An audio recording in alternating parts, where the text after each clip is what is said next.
أين تبحثين أو تسألين عن زوجك لو طال غيابه؟ عيوني أندي. عند أصدقائه. ها؟ الأصدقاء.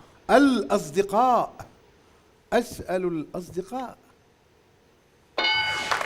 ونعم موجود هذا الاحتمال الثالث، عند صديق مقرب إلى أكيد يعرف أسراره أو أماكن تواجده. والأخت رشا شو تقول؟ بالعمل، يعني أشوف إذا هو متواجد بالعمل مالته. أسأل عنه في مقر عمله. خلينا نشوف. نعم. واحتمال الثاني. والأخت رشا هي اللي حصلت. تقدرين تقررين مع من نلعب، معكم أم معهم؟ ها؟ أنا. ها؟ لهم. هدية؟ أي. يعني مثل ما سووا بكم راح تسووا مو؟ إن شاء الله ناخذه بعدين. يا الله تفضلوا. تفضل.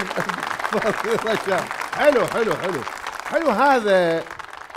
يعني هاي المعرفة بالبرنامج هاي تؤكد على أن هناك مشاهدة كبيرة وواسعة بالعراق والوطن العربي، وهذا ما توصل لي من رسائل كثيرة. يعني خاصة العرب بدأوا يشاهدون هذا البرنامج، بدأوا يعرفون اللعبة.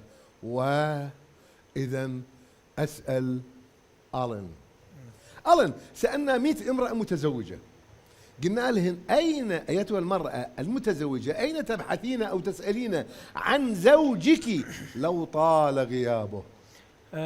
عند الأقارب. أسأل الأقارب. وهذا الاحتمال صح. الاحتمال الخامس. آيدن أنت شو تقول؟ وين تسأل المرأة المتزوجة عن زوجها إن طال غيابه؟ عند الأقارب. أقارب. وبعد شو قلنا؟ الأقارب وصديق، وعند الأقارب وعند مقر عمله. يلا ترى وقت ما عندك. عند الأهل.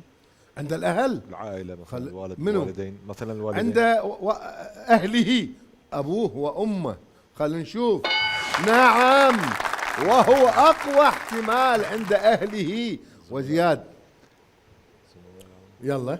يجوز يضطر الأمر أنه أسأل عليه بمستشفى. في المستشفى ممكن. حادث لا سمح الله أو في شيء. المستشفى. في المستشفى.